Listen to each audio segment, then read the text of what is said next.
Welcome to Reddit Stories, where OP's mother-in-law demands that she has a baby. My husband's mom is demanding I have a baby. Am I the jerk for how I finally snapped at her? I'm a 31-year-old woman, and I've been married to my husband, who's 33, for 5 years. We've been together for nearly a decade, and from the very beginning, we've both agreed that we don't want to have kids. It wasn't a compromise or a one-sided decision. We talked about it early, we were both on the same page, and nothing has changed since. We have fulfilling careers, we love to travel, and we enjoy our quiet life together. We're genuinely happy. The problem is my mother-in-law.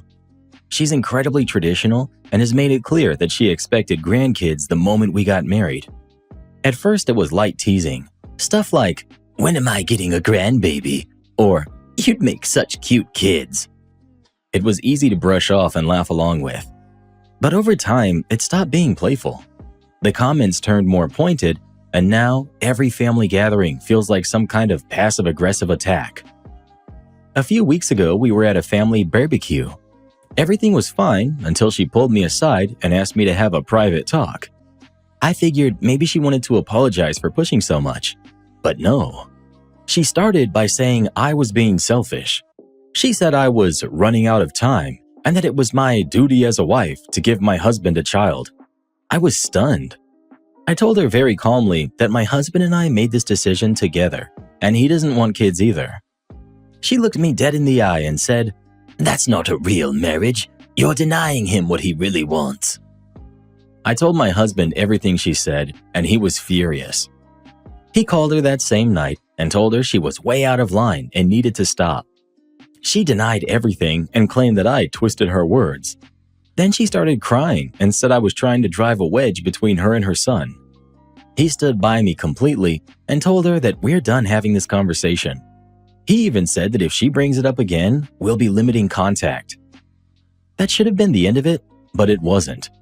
Instead of backing off, she started texting me, constantly, saying things like, "You'll regret this when you're old and alone," and "A woman's greatest gift is motherhood." She told me that if I really loved my husband, I'd give him a child. I stopped replying and I blocked her number. Then, last weekend, she showed up at our house uninvited. She had this big photo album with her. It was full of pictures of my husband as a baby. She sat down in our living room, opened it up, and started flipping through it while saying things like, "Look at those eyes. Can you imagine how beautiful your baby would be?" I sat there stunned for a moment, then I told her to leave. She said I was cruel and accused me of ruining the bloodline. I've never been so angry in my life. Now she's not speaking to me, but she's still texting my husband like nothing happened. Some of my extended family found out what's been going on, and now they're weighing in too.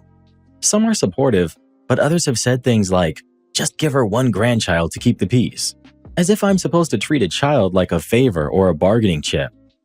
I'm starting to feel like I'm the bad guy. Like maybe I'm the one who's being stubborn and heartless. I've never wanted kids, but now I'm being made to feel like I'm ruining someone else's life by living mine the way I choose. My husband is still supportive, but even he seems drained from constantly defending me to his mom. So here I am asking strangers on the internet, am I the jerk for standing my ground and not giving in to my mother-in-law's demands, even if it's breaking her heart? Not the jerk. Your uterus is not a suggestion box for your mother-in-law's wish list. You and your husband made a clear, mutual decision, and that's all that matters. The fact that she's pushing this hard, even showing up with baby photos like it's some kind of emotional ambush, is completely out of line. Kids aren't peace offerings or apology gifts. They're lifelong commitments. Good on you for holding your boundaries. Not the jerk. It's so crazy that some people think having a child is something you do just to satisfy someone else's expectations. You and your husband are in agreement, and that should be the end of the conversation. Your mother-in-law is acting like this is the 1800s and her legacy depends on a grandbaby. She doesn't get a vote in your life decisions, and the guilt tripping is way out of bounds. Stand your ground. If there's one thing we've learned from stories like this, it's that marriage has to be a united front. Marriage is a team, not a unit that reports to the in-law council for approval. Exactly. If one person lets the boundary stomping slide, it just opens the floodgates. These folks don't stop. They escalate. Shut it down early and shut it down hard. You're not disrespecting family by drawing a line. You're protecting your peace. And if they won't show you the respect that you deserve, then once you cut them out of your life, it also gives them the space that they need to start healing. Where did I go wrong? Why do my kids want nothing to do with me? Oh wait, maybe I've been a controlling jerk my whole life and I'm just now realizing it. I, 26 female, got a random message saying that my husband, who's 28, is cheating on me. It was from his ex's best friend. So a bit of background. My husband and I have been together for 6 years. We've always had what I would call a steady and honest relationship. We talk a lot and we don't hide things. And we actually enjoy each other's company. Nothing about us has ever really felt dramatic or unstable. Before we met, he lived several states away. We originally crossed paths during a work training event. We sat next to each other the first day and we ended up talking through most of the week. After the training ended, we kept in contact. It was slow at first, just occasional check-ins, but eventually we were talking every day. After about a year of this, he transferred his job to my city so we could be together. It felt intentional and real. The only thing I really knew about his past dating life was that he had a girlfriend named Charlene about a year before we met. The relationship ended when she decided to break things off. I didn't think much of her. It was just part of his past. But a few months into our relationship, his phone buzzed with a message from her. She had sent him a long message accusing me of hacking her social media accounts. I remember just staring at the phone and being confused. I didn't even know her last name at that point. I handed my phone and laptop to my husband and told him to check whatever he needed. I had nothing to hide. He messaged her back saying he didn't know what she was talking about and the conversation ended. But a few days later, his phone started getting strange calls and texts from numbers we didn't know. Some were just nonsense, but some were mean. Turns out, Charlene had posted his phone number online and told people to contact him because he was stalking her. We reported the harassment, blocked the numbers, and thankfully it faded away within a week. After that, we didn't hear about her again. Life moved on. We bought furniture, went to work, made dinner, made plans, just lived a normal relationship. 5 years passed like that, and recently his sister had a baby. His family lives back in his hometown, the same place Charlene lives. We hadn't been back there since he moved, but of course he wanted to meet his niece, so we went. At first, the visit was normal. Family gatherings, a few quiet dinners, his old friends dropping by to say hello. One evening, I noticed I had a couple of friend requests from girls I didn't know. Their profiles didn't have much on them. I mentioned them to my husband. He said he thought one of them looked slightly familiar, but didn't know them well. I didn't think too hard about it. I deleted the requests and went on with my day. Then one night, a message came through. The message came from another woman in that town. She told me she knew my husband and said he had been on Tinder and had messaged her asking to meet. She even sent screenshots of the conversation. I showed him right away. He didn't deny anything, nor did he get defensive. He just handed me his phone and told me to look at anything I wanted. I checked everything. There was no Tinder app, no login, no messages, no secret accounts. He even downloaded Tinder just so I could try logging in using his number. It didn't recognize his number. There was no account assigned to it. He looked closely at the screenshots and recognized the woman. She was close friends with Charlene when they were in college. The Tinder profile itself was strange. The picture was an old photo from his brother's Facebook page. It was the only recent solo picture of him still up there, and his brother always refused to delete it, even though my husband didn't like the photo. The tone of the messages also didn't sound like him. They were written in a way that didn't match how he speaks. There was only one detail that made my heart tighten a little: the timestamps. The supposed messages were sent at 2 different times that lined up with moments I had stepped away. Once while I ran to the grocery store, and once while he used the bathroom at his sister's house. But there were explanations for that too. Anyone could time messages. Anyone could make the conversation line up. Anyone who knew our travel plans could guess when we would be separated for small moments. And the woman who messaged me was friends with the group of people we had just seen, who were still close to Charlene. If someone told her we were in town, that would be all it would take. So I messaged the woman back. I simply said my husband didn't have his phone the last few days because he dropped it and we were using a spare. She replied with a short answer that didn't make sense. It felt dismissive, like she didn't expect me to question her. Now I'm sitting here wondering what to believe. Nothing about the situation makes sense in favor of cheating. My husband has never been secretive. He left his entire life to be with me, and he has shown love in consistent ways for years. But the timing of those screenshots unsettles me. I don't want to be naive. I don't want to assume the worst either. I feel caught between trust and caution, and I don't know which one I'm supposed to lean into. Have you ever had a reason to think he would cheat? Because everything you described is him doing the opposite. He immediately let you check his phone. He walked you through every app. He didn't hide anything. He didn't get angry or defensive. That's usually what honesty looks like. If you've never seen a pattern of him being unfaithful, then take note of who actually benefits from stirring this up. His ex sounds like she tried to drag him once before. People like that don't suddenly stop. Sometimes they wait for the right moment.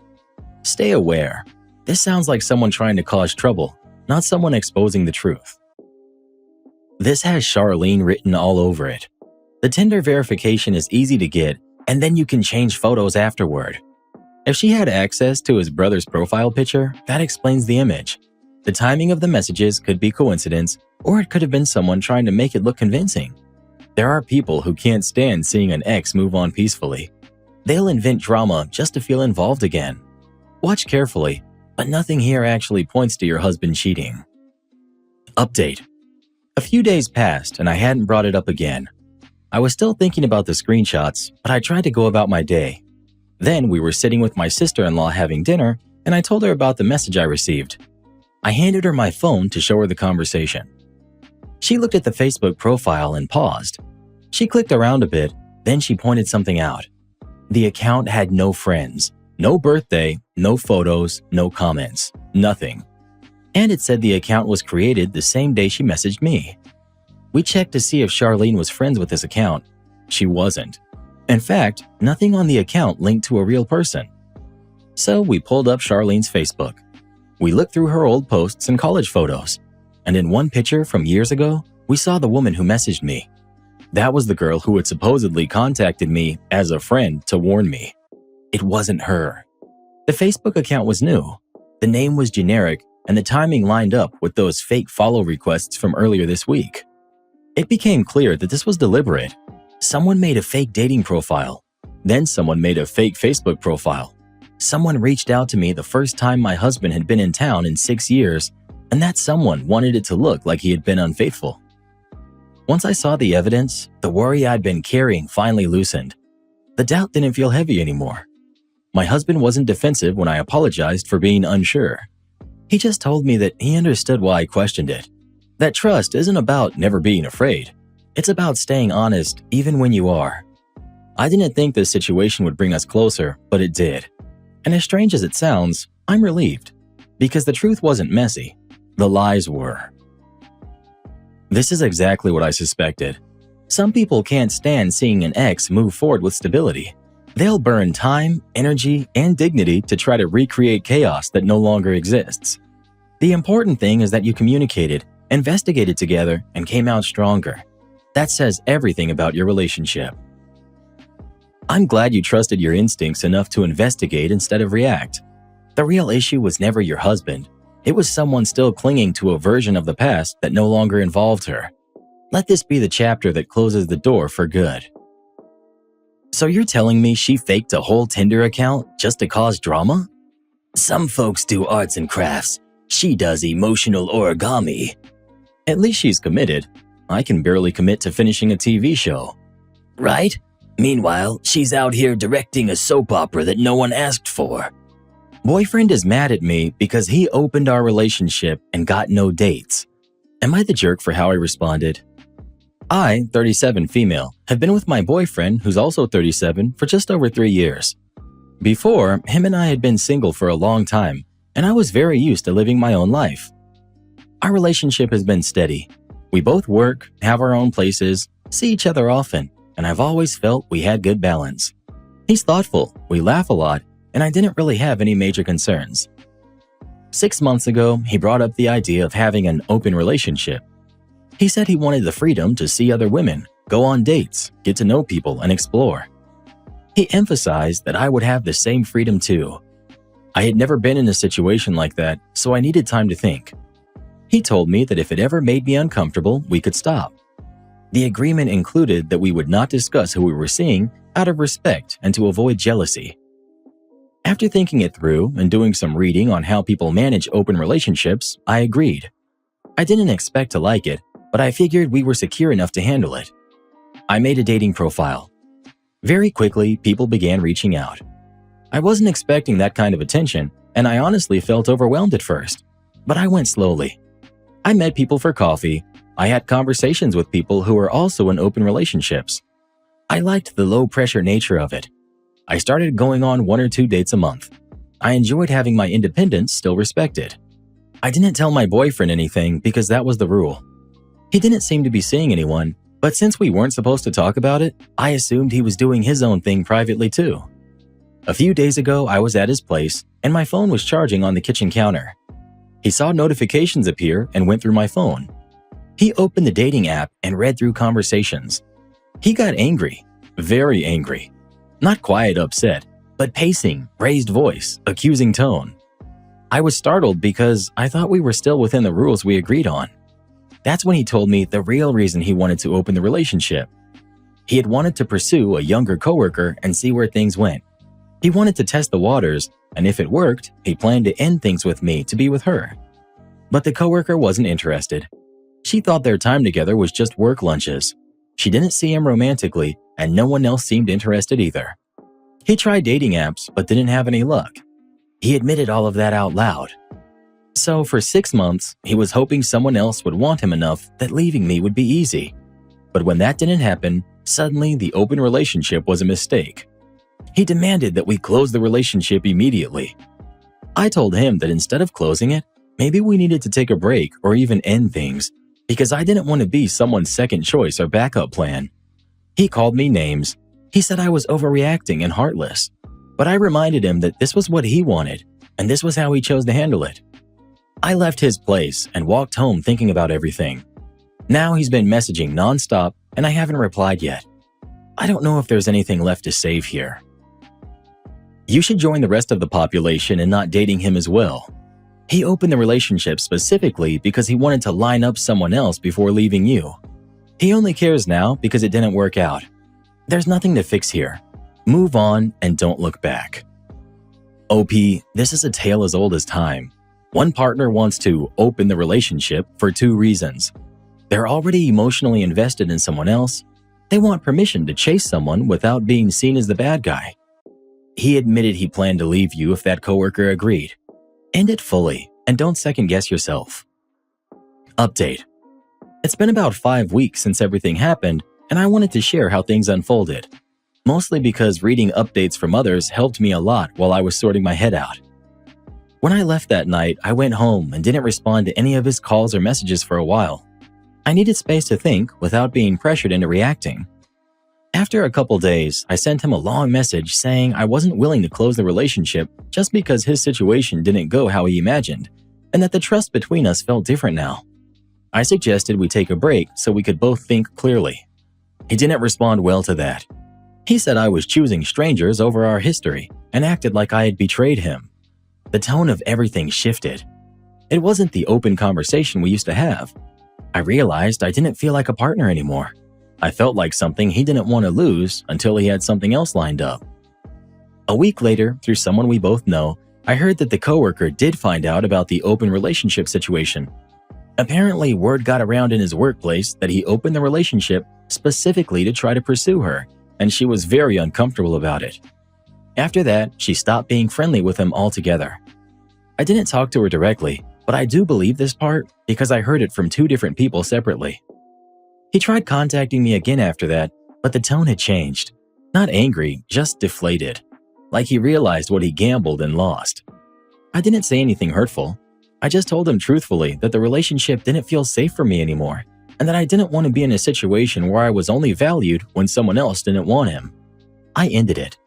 We returned each other's things, and that was that. It felt quiet, not dramatic, just finished. I still go on dates sometimes, but now it's because I genuinely want to, not to prove anything. A few weeks ago, I met someone who has been gentle and consistent in small ways. He texts when he says he will, he listens when I talk. He doesn't make everything a competition.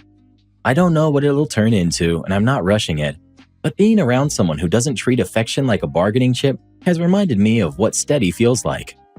I don't feel like anyone's backup plan anymore. My self-respect came back faster than I expected. I used to think being chosen meant being the only option. Now I realize it means being valued without having to earn it against anyone else.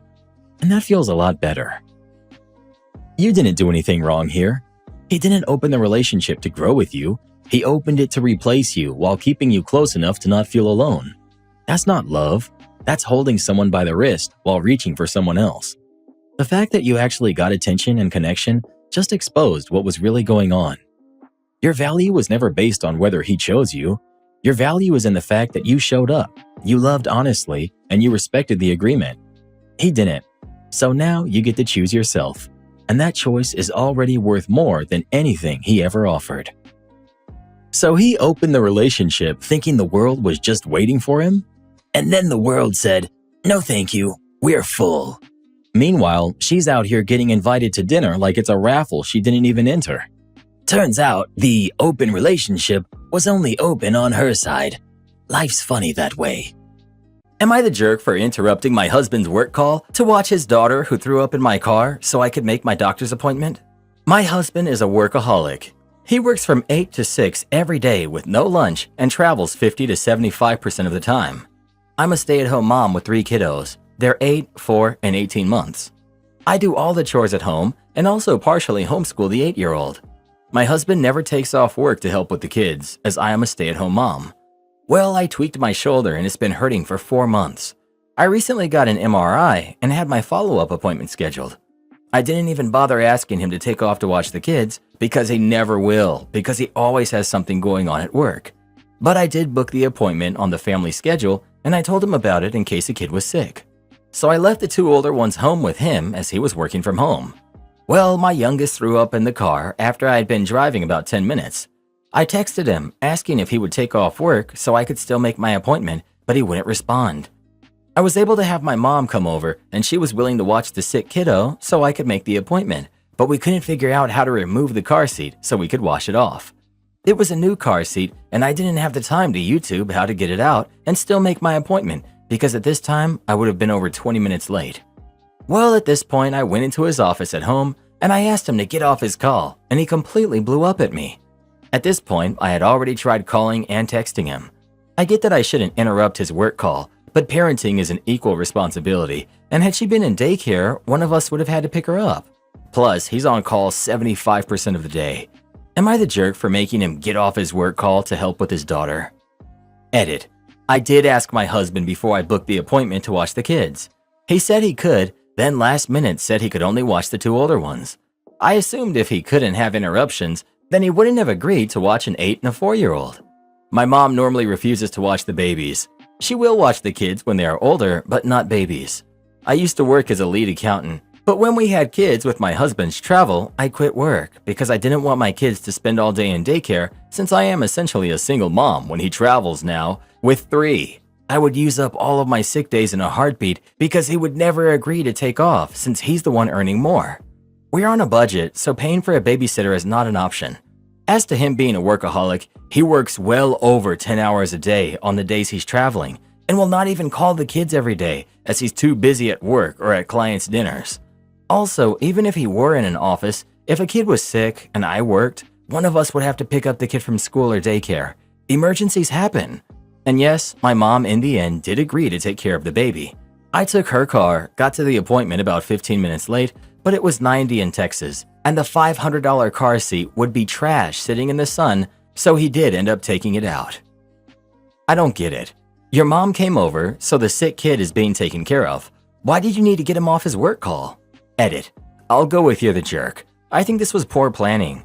If your mother was able to be there anyways, perhaps she should have been there before you left. Your husband is working from home. Working. And if he didn't happen to be working from home, then you would have had to solve your own inability to remove your own car seat. And then he's working from home, so he shouldn't have the responsibility of watching kids while trying to financially support a family of 5. I bet he's stressed about trying to ensure he's able to maintain financial stability on a single income. I recognize you had to attend your appointment, but it's absurd you wanted to bring a baby there. You should have made alternative arrangements, and none of this would have happened. Maybe it's everyone sucks, maybe it's you're the jerk. Either way, you're not an innocent victim in this story. He's on call 75% of the day? Yeah, OP, it's called having a job. OP is fine with the money coming in from this cadence of work, but gets passive-aggressive when the time allocated to earn for the family is not to her liking. Being out of town half the year when you have a young family is not sustainable, especially when you're still very busy with work when you're at home. Dude is going to be a stranger to his kids, and they will be on a fast train to divorce with this schedule. Sometimes it's better to downsize your life in order to achieve better work-life balance. Nothing in this post indicates that OP has high lifestyle expectations that are causing husband to work so much. Your tone is kind of gross. I'm a stay-at-home mom. I do try to schedule things around my husband, but when I can't, I don't hesitate to ask him for help. He may not always be able to step in with the kids, in which case I arrange someone else. But I'm not scared to ask him, and he does try to make it work. He also spends a lot of time with the kids generally, and makes much less money than he's capable of, because he's purposely pursuing a career path that allows that. Time to have a very serious discussion with your husband. You sound so resentful, you guys can't go on like this. Am I the jerk for expecting my daughter to stick to our chores for rent deal? So I have a 20-year-old daughter who's currently living with me rent-free while she attends college. When she moved back home, we made a deal where she would cook and clean the house as a form of payment for her living here. She agreed to it, and we both thought it was fair. However, recently, she approached me and said that the cooking and cleaning are taking up too much of her time, making it hard for her to study and complete her homework. She asked if I could reduce the number of days she has to cook to give her more time for her studies. I told her that she should be grateful for the deal I offered her, and that it's not that hard to do a few hours of chores compared to what many kids her age are going through. I pointed out that some of her peers are working 9 to 5 while going to school simultaneously, and I've given her the luxury of just handling some household chores in exchange for free housing. She ended up calling her aunt, my sister, behind my back to complain about how I'm treating her, and my sister called me and kind of went off on me, basically saying I'm being too strict and I should listen to my daughter. Here's where I'm unsure if I'm being the jerk. I want to stick to the agreement we made, but my sister's words had me questioning my stance. Am I the jerk for not wanting to change the deal we initially made? I thought it was a fair deal. Edit. I wasn't expecting this post to blow up. Just to address some things. For one, I'm my daughter's father, not her stepmother. Her mother is no longer with us, and I'm currently single. This isn't a Cinderella story. 2, I'm not a jerk for making my daughter cook for my sons who are still kids. They don't know how to cook, let alone clean themselves. 3, I'm not trying to take advantage of her. As I said in my post, a lot of people her age would love to be in the position she's in right now. I'm paying for her college, and all I expect back from her is a homemade meal. I appreciate the feedback, but a lot of bad assumptions were made about me, so I had to clear it up. Edit 2. After reading a lot of you guys' comments, I'm leaning towards making an ultimatum with my daughter. Either she can get a job and pay some of the rent so she no longer has to consistently cook and clean anymore, or she can continue with the deal I initially offered her. To compromise a little bit, I might change some of the days she has to cook and clean to days where she has more free time to do so. I believe if she decides to take a 9 to 5, she will eventually realize just how good the offer I initially made with her was. Some may think I'm being harsh, but my stance is different on that, because at her age, I was going to school and I paid full rent by myself with no help from my family, so I believe this to be a fair compromise. You're the jerk for not listening properly to your daughter. You say, many people do this, that, and the other. Well, your daughter is not many people. She is overwhelmed with the sum of her duties right now. She's just asking you not to have to cook some of the days of the week so that she can catch up on her schoolwork. Is that so terribly unreasonable? I don't think so. You could let her not cook on the weekends. The whole arrangement can be evaluated in 3 months to see how it works for your family. That would be a reasonable arrangement. You're the jerk. You sound like Cinderella's stepmother. This is your daughter who is attending college and you're treating her like a full-time maid. You're not asking her to do some chores. You have her cooking and cleaning full-time for a family. That's a huge difference. At the very least, the cooking needs to stop. You cook for your kids and clean up after them. Then, if you want to assign a list of weekly chores, fine. Things that are done once and completed until next week, but not daily cleaning up after 3 people. That's exhausting, and that's your job. You're the jerk. Your daughter should absolutely not be cooking breakfast in any shape or form for your 10-year-old and your 8-year-old. Cooking an easy dinner 3 to 4 times a week is fine, but your son should be helping her with the cleaning, and they should definitely be responsible for their own breakfast. Cut the poor girl some slack. Not the jerk. What would she do if she was in a dorm or apartment? She needs to suck it up, Buttercup. It's part of adulting. One semester I did 19 hours, was on the cheerleading squad, so games once or twice a week and practice every day, and I worked part-time, all while keeping my own place. She needs to stick to what was agreed upon and maybe take a look at her priorities if she supposedly doesn't have enough time. Not the jerk. Folks are taking it that she is slaving away for 10 hours a day. She's not. She has to cook, like she would if she lived on her own, and clean, ditto, for a free place to stay. Yep, she is family, and got the family deal that one would not give to anyone else. It's time management. The only way you're the jerk is if you don't let things slide for the week before and during mids and finals. She's the jerk for squealing to her aunt like a little stuck-up brat who doesn't get her way. Keep on keeping on with adjustments for mids and finals. Well, who do you think is the jerk? OP or his daughter? Please let us know. I think she'll be a lot happier if she just gets a part-time job and starts paying some rent if her dad is going to make her do so. Am I the jerk for telling my wife that the house we're gonna build won't have 5 extra rooms for her family? I was looking at house plans to submit to the town hall for approval for an acre that we own out in Minnesota. The plan is for a 4-bedroom home, 1 bedroom for my wife and me, 1 for each of our 2 kids, and 1 extra room to serve as a playroom or a game room. However, my wife asked, "Where's my family staying?" It turns out she had already promised her family that they would move in with us, and now she's furious, saying, "You only care about yourself. What about me?" I told her that I never agreed to having her family live with us from the start. Now she's looking to sell the land out from under me, maybe to prove a point. I'm honestly at a loss here. Here's a bit of context. The land is owned jointly by my wife and me. We bought it using the life insurance payout we received after the loss of our daughter in 2021. Since then, I've gotten a job in manufacturing with a federal government contractor, and we've been planning to build this house for our family. Her family has no stake or rights to our land, legally speaking. But I received a call from the town registrar asking about ownership change inquiries for the property. We actually own 2 parcels, and I offered to sell 1 parcel to her siblings for market value if they're interested. She refused that idea. The house construction would be paid by me, which makes it even more frustrating to think of her family moving in without my agreement. I suggested that if her family really wanted to live close by, I would build an ADU, accessory dwelling unit, on the property. However, I also insisted that they'd need to pay market rate rent, about $900 per room. She wasn't open to that suggestion either. So now, my current course of action is to transfer my ownership of the land into a trust, naming my kids as the primary owners. I'm including specific instructions that only my direct descendants may build on or live on the property. Not the jerk. I'm guessing her family would also be a financial burden. Why else would they need to live with you? That many functioning adults should be able to pool together, buy their own land, and build their own house. However, who owns the land? You may be selling it soon to divide the marital assets anyway, if you really don't want your wife's relatives living with you. If the land is in her family or was her inheritance, I'd change my vote. But if you purchased it together, my vote stands. Am I the jerk for asking my sister to replace my jelly beans after her son ate them? First, I recently invited my family over for dinner at my new condo. I'm really proud of this place. It took years of saving, hard work, and sacrifice to get here.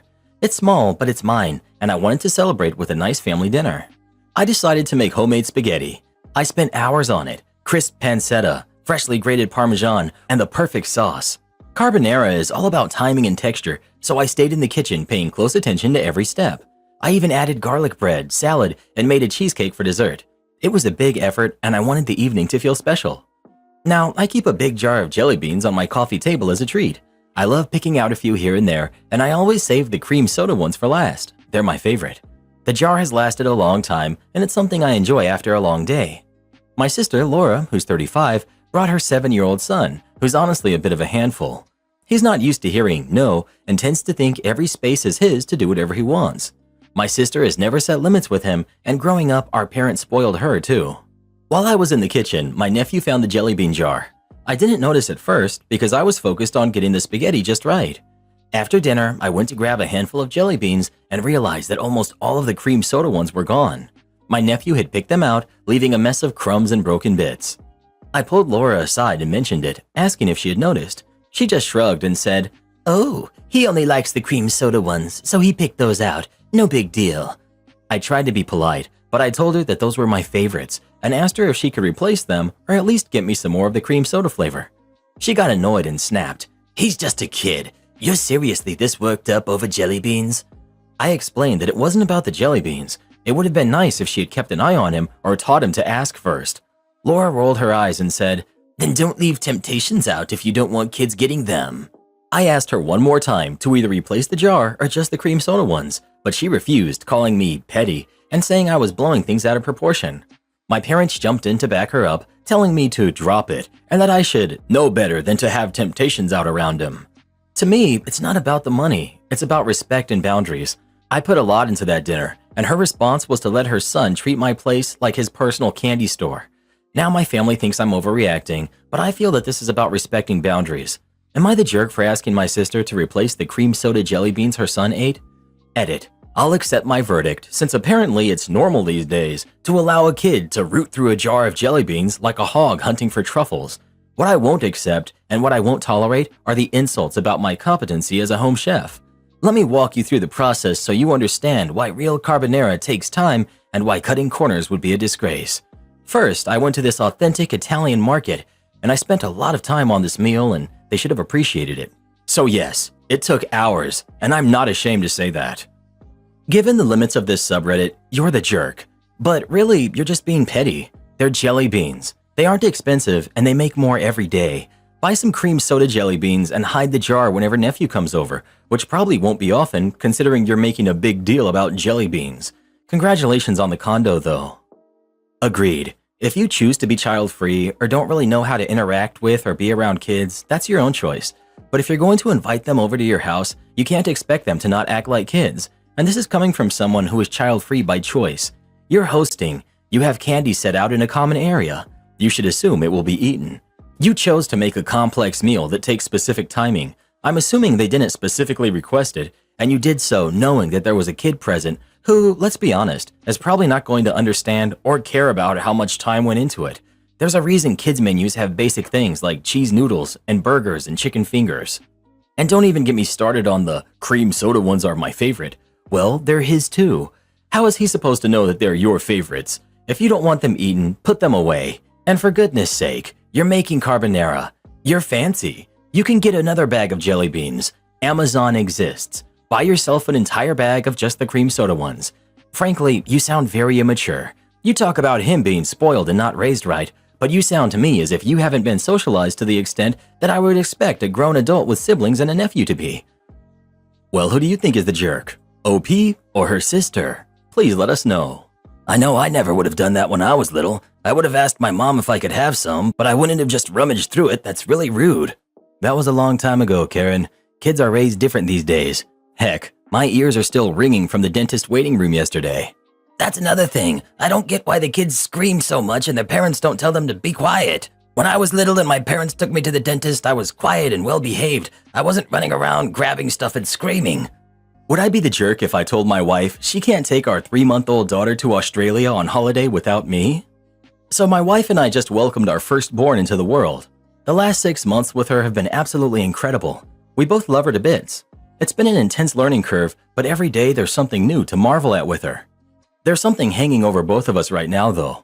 About 6 months ago, my wife mentioned in passing that she'd like to travel to Australia with the baby to visit her family for a couple of weeks during maternity leave. We didn't really discuss it in depth at the time. I think I just said something like, okay, cool, let's maybe wait until the baby's here safely. My wife didn't really push the point, and I didn't think much of it. Fast forward to a week ago, and we're set at the dinner table with my wife's family and our month-old daughter. They start talking about specific flights and plans they're making. Australia hadn't been mentioned to me for 6 months.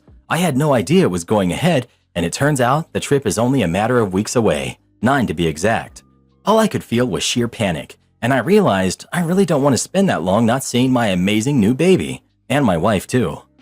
After dinner, I told my wife how I felt. I knew she had mentioned the idea before, but hearing the detailed plans had me panicking because it was becoming a reality.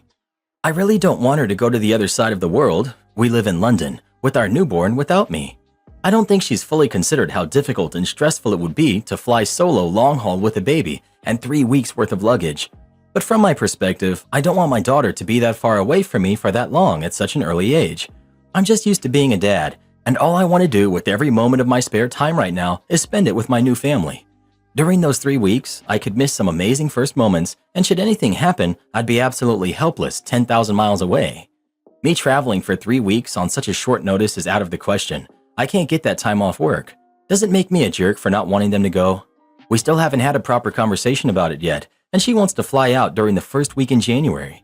It's tough because I know she wants her family to meet our daughter and she wants to go while she has time off for maternity leave, but it just seems way too soon. Would I be the jerk if I said I didn't want them to go? Would I be the jerk if I straight up stopped them from going? Edit. From what I've read so far, this might help clarify things. My wife's not actually from Australia. She's a Londoner born and bred, with most of her direct family also in London.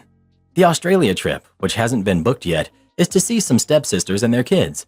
Her mom and stepdad are planning on flying there too for an extended trip, but their flight dates won't align with hers. My family isn't that close by. They live in the north of Scotland. It's a solid 9-hour drive, so they haven't seen our daughter as much as they'd like.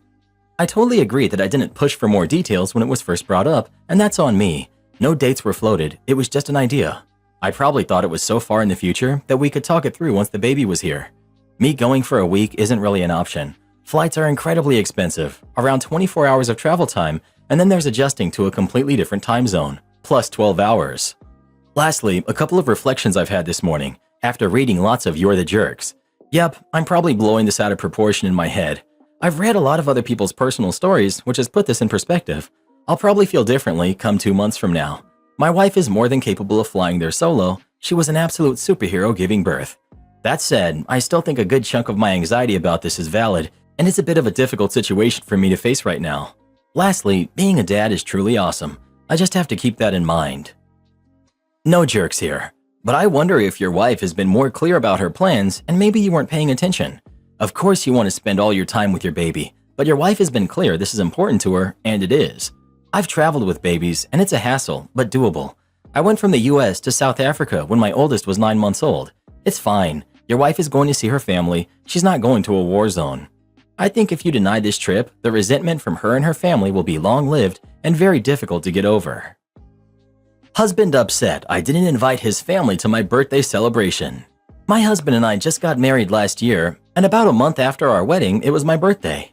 We invited both my family and my in-laws to celebrate at our place.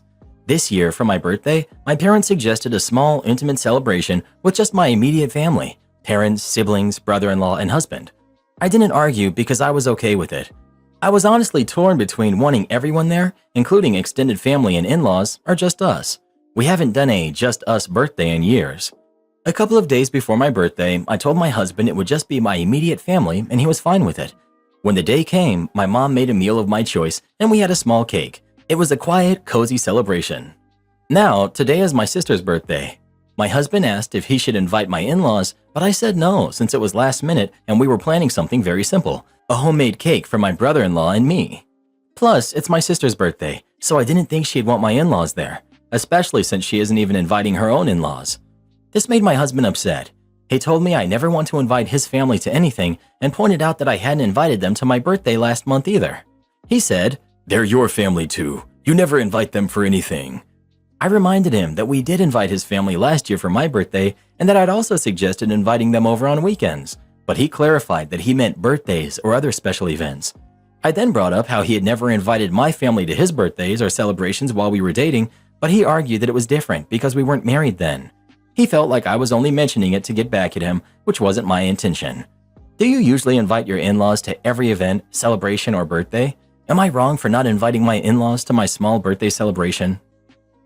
Not wrong. You get to decide who you want to celebrate your birthday with. He gets to do the same for his birthday.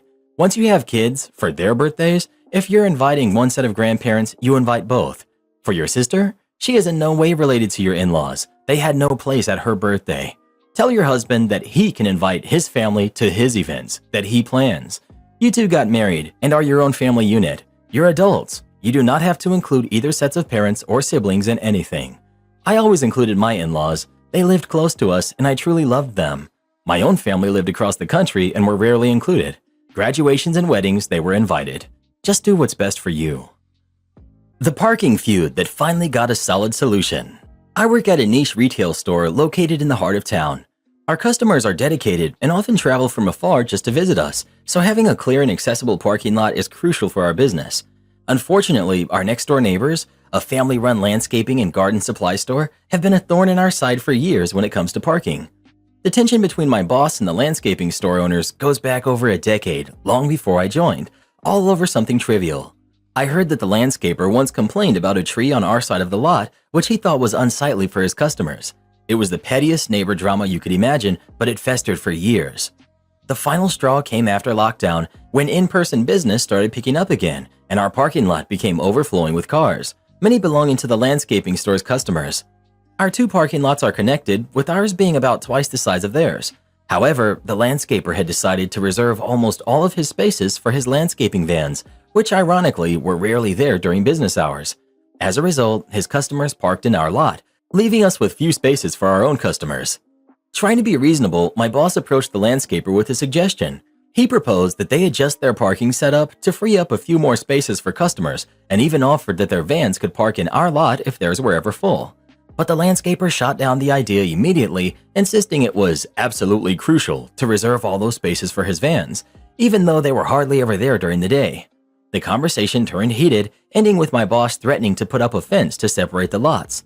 The landscaper, practically daring him, shot back, "Go ahead," probably knowing how expensive that would be. As you can imagine, it ended with both of them storming off and not speaking for 2 years. Typical neighbor stuff. Fast forward to recently, and we got a golden opportunity when a parking management company approached us with a proposal. They offered to install automatic license plate cameras to enforce parking, allowing us to find vehicles that stayed beyond a generous 3-hour free window, if they hadn't paid. The setup would be free, we'd get most of the revenue, and they would keep any fines issued. It was perfect, especially since we were losing spaces to freeloaders. It wouldn't really impact customers of nearby stores, and if anyone had a good reason to park for longer, we could grant an extension at our discretion. For the cameras to work, they needed to cover both our entrance and the landscaping store's entrance. Being considerate again, my boss had the parking company reach out to the landscaper to explain the deal and benefits. But true to form, the landscaper didn't even let the rep finish before kicking him out, making it very clear that under no circumstances would his lot become a paid parking zone. Instead of going through the hassle and expense of putting up a fence, my boss had a better idea: big rocks. One of his construction buddies had a stash of leftover rocks from a recent project and offered to place them for a great price. The parking company even agreed to front the cost to be repaid through future parking revenue. On Monday morning, before opening hours, one of the buddy's employees, a big burly guy with arms like tree trunks, arrived with a truck and crane to place the rocks. The rocks were neatly spaced to allow pedestrians to walk with carts, but completely blocked vehicle access. The landscaper stormed out, yelling and trying to intimidate the workers into stopping. But the worker, unfazed, calmly told him to step back down for his own safety, which made that much smaller landscaper back down and retreat in frustration. The rocks weren't just a physical barrier, they quickly became a mental obstacle for the landscaper's employees. Their muscle memory kept bringing them into our lot, only for them to realize too late that they couldn't drive through anymore. We watched from our newly installed surveillance cameras just in case the neighbors tried anything, struggling not to burst out laughing as their vans ended up awkwardly stuck. They'd have to reverse out and go all the way around to their own entrance, only to perform a series of painful maneuvers to squeeze into their now much smaller parking lot. At one point, we even saw one of their vans clipping a rock while trying to maneuver, a little bonus for us. The next day, the parking company arrived to install the license plate cameras and set up the signage, which took a few hours. Throughout the installation, the landscaper's family members prowled around our lot, snapping photos and videos as if they were on a mission to find a violation. But the parking company was very professional and had done everything by the book, so there was nothing for them to report. Meanwhile, my boss was positively glowing with satisfaction as he helped direct the installation. Here's the best part. We noticed that the neighbor's family had started parking their personal vehicles in our lot, likely out of spite to mess with us. One day, my coworker saw one of the family members dash out of their store and sprint to their car. We thought it was odd at the time, but didn't think much of it until the following week, when the landscaper's son came into our store looking a bit embarrassed. Apparently, he had accidentally overstayed the 3-hour limit and received a $150 fine. The son practically begged us to waive it, insisting it was just a simple mistake. My boss politely responded, "Oh, I'd really love to help, but it's out of our control now. The parking company handles all the fines." The look on his face was priceless. He left, shoulders slumped, retreating back to their store. Ever since, our lot has been blissfully clear, and our customers have had no trouble finding spaces. Meanwhile, the landscapers have been grumbling as they struggle to maneuver their vans, still pretending they're not bothered. As for my boss, he's been smiling a lot more lately. Sometimes the best revenge is simply letting people get exactly what they asked for. Am I the jerk for asking my girlfriend to stop involving her imaginary friend, Tom, in our relationship? So, when I started dating Sarah, I thought I hit the jackpot. Smart, funny, and gorgeous. We'd been together for about a year, and everything seemed pretty normal. But recently, I discovered that she has an imaginary friend named Tom. I had no idea about Tom when we got together. At first, I thought she was just joking around when she'd say things like, "Tom says you're funny," or "Tom thinks we should order pizza." I laughed it off, assuming Tom was a goofy inside joke, but now it's like Tom's some kind of relationship therapist that I never hired. We were having a serious talk the other night, and out of nowhere she said, "Tom thinks you're overreacting." I just stared at her thinking, oh great, I'm getting double-teamed by my girlfriend and her imaginary friend. So I finally asked her, can Tom maybe stay out of our conversation? Sarah looked crushed and told me that Tom has been her rock for years. Now she's barely talking to me, and it's like Tom's got beef with me too. Am I the jerk for asking her to keep Tom out of our relationship, or do I just need to make peace with my invisible rival? I'd be worried that Tom is a persistent delusion, like legitimately a mental health delusion. You're not the jerk, but I was immediately concerned about Tom being a mental health issue. OP. I've thought about that, and it's definitely a concern. She seems fully aware that Tom isn't real, but he still plays a big role in her life. I'm trying to figure out the best way to approach this without making her feel judged or unsupported. Maybe a conversation about it could help us both understand where it's coming from. Not the jerk. There's a possibility that she's suffering from severe delusions and needs a psychiatrist like yesterday.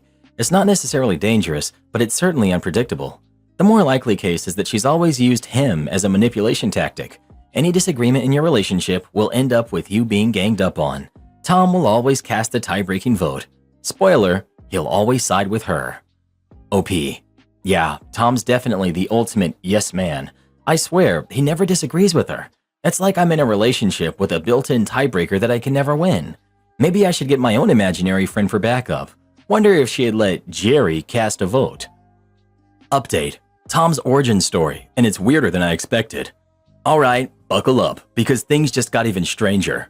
After reading all of your comments, I decided it was finally time to have the talk with Sarah about Tom. So we're sitting there, and I gently bring up how Tom's presence in our relationship is, well, a bit much. She laughs at first, but then suddenly gets this serious look and says, okay, I guess it's time I told you the truth about Tom. Now I'm thinking she's going to say that it's just a silly thing she made up as a kid, but no. She takes a deep breath and tells me that Tom wasn't just an imaginary friend, he was her boyfriend back in high school. Yup, you read that right. Apparently, Tom was her ideal boyfriend during her teenage years. In other words, real boys were just disappointments. She used to imagine him as this super supportive, hilarious guy who'd always take her side and back her up. And somehow, even after she started dating actual people, Tom just stuck around. Now I'm sitting here thinking, great, I'm in a love triangle with an imaginary high school boyfriend. She reassures me that it's not like that now, but I can't help but wonder if I'm competing with the ultimate perfect boyfriend who's literally never too good to be true. So I guess I'll try to make peace with my invisible rival. But just so you know, if I ever hear her whisper, "Thanks, Tom," under her breath again, I might actually lose it. I messed up by finding my soon-to-be ex-wife's Reddit account. My wife asked for a divorce about 3 months back, and the plans to divorce after the house is sold. Really rough for me emotionally, and it still is. She started posting expectations for her next man on Facebook, Instagram, etc. And of course, it felt like jabs at me. I couldn't take the emotional hurt, so I blocked her on everything but her phone number and email for divorce and house sale info. Never knew her Reddit account. We typically frequented different subreddits, so never really was an issue. Well, today, while doom scrolling, I was reading a post and it was uncannily familiar. Our ages, our genders, same time period, same events, but from her perspective. Username checks out with her usual stuff, straight up villainizing me. I'm asking, why does she still care? Ripped all the scabs off the wounds, and I just collapsed. I know she still cares for me and is trying to hate me to cope with the breakup. She's admitted it several times. It's why I blocked her on everything in the first place. I'm sorry. When my ex and I broke up, I stupidly would check his Reddit to see if he was posting about me, and I was worried when I saw stories with similar ages that it was him. I'm really sorry you actually found something.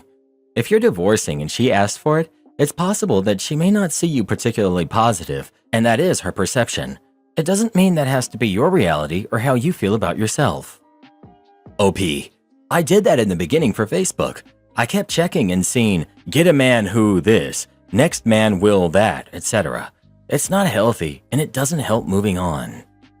Imagine your coworker finds out about your YouTube channel and demands that you censor yourself in your videos. That's exactly what happens in our next story. It just popped up on your screen. Give it a tap, come have a listen. You won't believe what happens next.